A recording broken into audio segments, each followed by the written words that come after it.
Hello, and welcome to my tutorial on setting up your username and password on the healthcare.gov website. My name is Robert. I am an independent insurance agent, approved to sell both on and off the exchange plans. I am not associated with healthcare.gov or any other government entity. I hope you enjoy this tutorial. The first step is to open a browser and go to healthcare.gov, where this page will open up. You will notice that there are many items that you can click. Where I would like to begin is to see if your household may qualify for government assistance. To do that, we are going to click this link. See if you can get lower costs. Once you click that, it will take you to the next page or this chart. It has a series of columns at the top and numbers within the grid. The numbers 1 to 6 represent how many people are in your household. The numbers within this grid are calculated by using a formula called Modified Adjusted Gross Income, also known as MAGI or MAGI. I suggest that you either Google or look it up to verify which sources of income your household has. Once you have calculated the total household income and the number of people in your household, you can compare it to this grid. In the event that you make under the bottom number and your state has not expanded Medicaid, there is a chance that your household may qualify for Medicaid. If your state has expanded Medicaid and you make under this amount, it is possible that your household may qualify for Medicaid. In our state, Florida, they did not expand Medicaid. So you will notice that the bottom number here coincides with the state isn't expanding Medicaid number. So if you make more than Medicaid, but less than these top end numbers, there is a possibility that not only will you be able to get a plan on the exchange, but you will have lower premiums through a subsidy, and the benefit plan will also be what's called subsidized, where the out-of-pocket costs will be lowered. That means the deductible, out-of-pocket, and possibly copays will be lowered. If you are in this range, again, based on your household setup, you may qualify for lower premiums on the exchange. You'll notice it's got a higher top end. So that means that you have a lower possibility of having the out-of-pocket costs subsidized. If you make more than this amount and your household is under these numbers, so a household of 1 and you make more than $45,960, there is a fairly high probability you will not get a subsidy at all. With this information, we go back to the main page.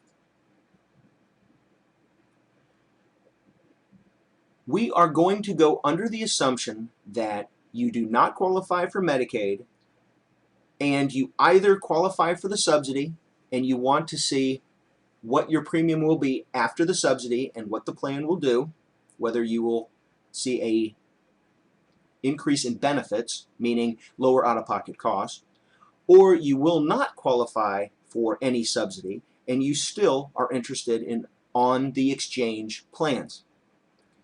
So what we will do is click Apply Now. It will bring us to this page. you will select your state from the drop-down list, and you have the option of applying online or by phone. This tutorial is going to take you through the online process, so we are going to click online.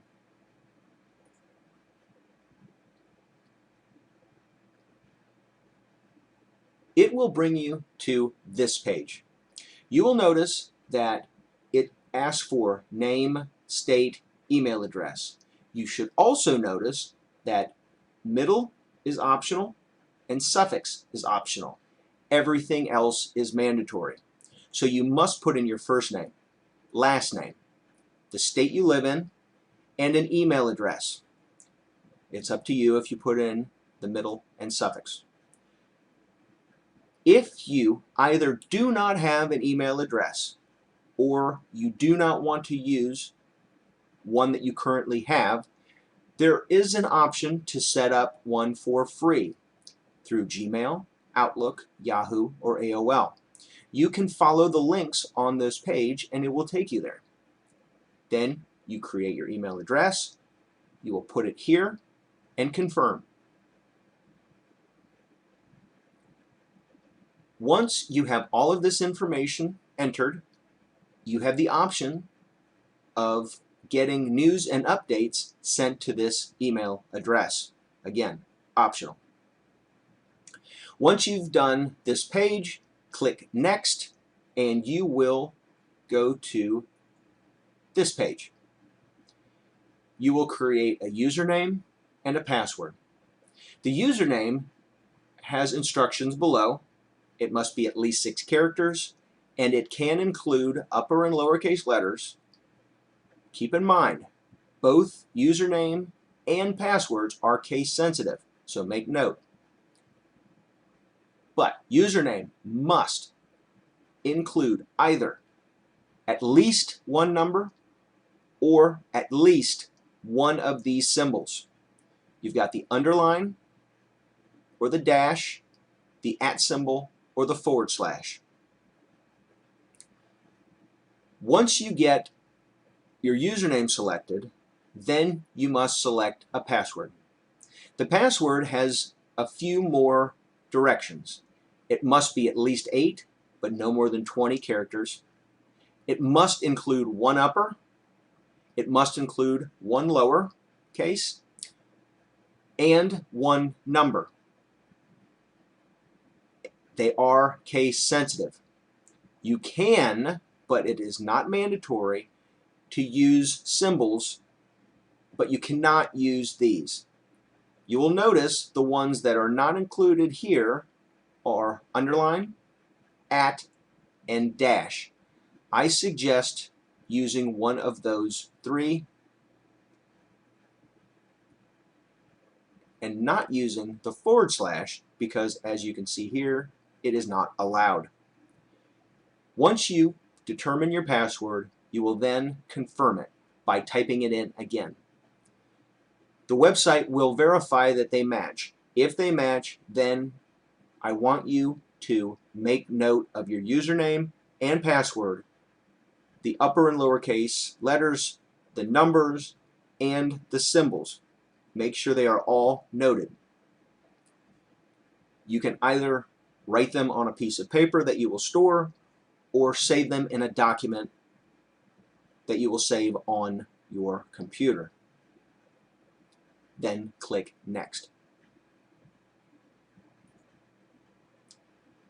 It will then bring you to this web page where you will select your security questions.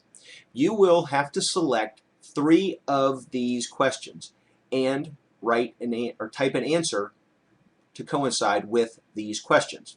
You'll select question 1 and answer. Go to question 2, the same drop down will happen. Then you will type an answer number 2.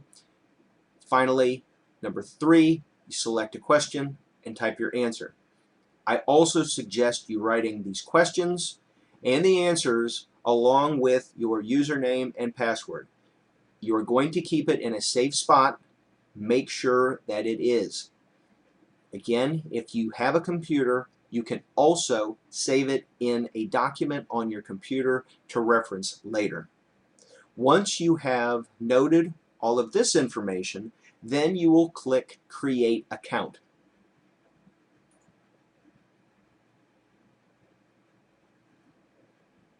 An email will be sent to the email address that you typed in.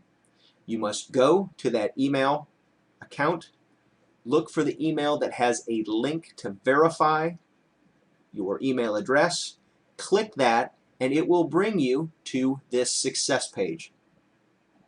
Once that occurs, then you can click Continue, and it will bring you to the login screen where you will type in the username and the password that you just typed in. In the future, if you do lose or forget your username, you can always click this link, password, or if you forget both, you can have trouble logging in.